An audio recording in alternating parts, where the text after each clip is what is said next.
কখনো ভেবেছেন দুনিয়ার লক্ষ লক্ষ মানুষ কেন পাথর, কাঠ বা ধাতুর মূর্তির সামনে মাথা নত করে? মানুষ কি সবসময় এটা করতে এসেছে, নাকি এটা এক ভুল যা শতাব্দী আগে শুরু হয়েছিল? চলুন ফিরে যাই সেই সময় যখন মানুষ পৃথিবীতে নতুন ছিল, সভ্যতার শুরু হচ্ছিল। মানুষ আকাশের দিকে তাকাত, সূর্যের তাপ অনুভব করত, বিদ্যুতের গর্জন শুনত এবং বিস্ময়ে পড়ত। তাদের মনে হতো যে এই সবের পেছনে অবশ্যই কোনো শক্তি আছে। কিন্তু তখন মানুষের কাছে তার প্রকৃত স্রষ্টার জ্ঞান ছিল না। যে তাকে উপকার করেছে, মানুষ তাকে খোদা ধরে নিয়েছিল। সূর্য, চাঁদ, পানি, আগুন, গাছ সবই ধীরে ধীরে তাদের উপাসনার অংশ হয়ে উঠেছিল। কিন্তু মূর্তি পূজা, অর্থাৎ কোনো জিনিসের আকৃতি বা মূর্তি বানিয়ে পূজা করা, এর শুরু মানুষ অনেক পরে করেছিল। এটির মূল শিকড় মিলে নবী নূহ আলাইহিসসালামের যুগের আগে থেকে। ইমাম বাগুই রাহিমাহুল্লাহ তার তাফসিরে বলেছেন, এই 5টি নাম ওয়াদ, সুয়া, জাগুস, ইয়াউক এবং নসর বাস্তবে আল্লাহর নেক ও ধার্মিক বান্দা ছিলেন। এই মানুষগুলি আদম আলাইহিসসালাম ও নূহ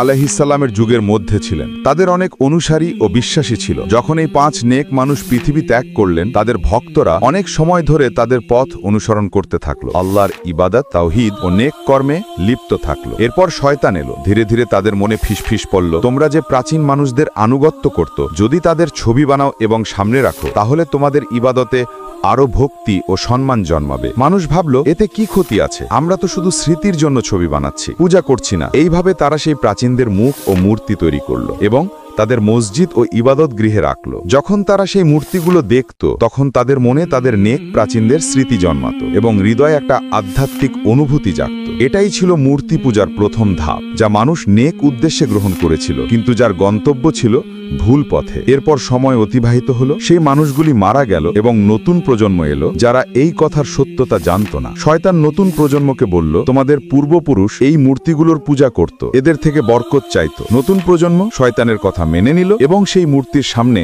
মাথা নত করা শুরু করল। এখান থেকেই মূর্তি পূজার শুরু। কোরআনে আল্লাহ তাআলা এই সত্যের উল্লেখ করেছেন। দয়তারা তাদের মাবুদদের ত্যাগ করল না, ওয়াদকে, সুবাকে, জাগুসকে, ইয়াউককে এবং নসরকে না। অর্থাৎ এই 5 জন মানুষ ছিলেন আল্লাহর নেক বান্দা, যাদের পরে কিছু জাতি খোদা বানিয়ে নিল। এরপর এই রীতিনীতি ছড়িয়ে পড়ল। মিশরে মানুষ ফেরাওকে দেবতা বলল, গ্রিসে দেবতা ও দেবী সৃষ্টি হলো, রোমে জুপিটার ও ভিনাসের পূজা শুরু হলো, ভারতে বিভিন্ন রূপে দেবতা ও দেবী জন্ম নিল। মানুষ একটাই ভুল বারবার করল, আল্লাহর নিদর্শনকেই মাবুদ বানালো। কিন্তু আল্লাহর বার্তা সবসময় এক, লা ইলাহা ইল্লাল্লাহ, তার ছাড়া কেউ মাবুদ নয়। প্রত্যেক নবী এই বার্তা দিয়েছেন। আদম থেকে নূহ, ইব্রাহিম, মুসা, ঈসা এবং মুহাম্মদ সাল্লাল্লাহু আলাইহি ওয়াসাল্লাম পর্যন্ত সবাই বললেন, শুধুমাত্র তারই ইবাদত করো, যিনি দেখা যায় না কিন্তু সবকিছুর ওপর নিয়ন্ত্রণ রাখেন। তবুও মানুষের হৃদয় সবসময় কোনো একটা দেখা জিনিসের সঙ্গে যুক্ত হতে চায়। সে চায় কিছু এমন যা সে স্পর্শ করতে পারে, দেখতে পারে, যা তাকে মনে করায়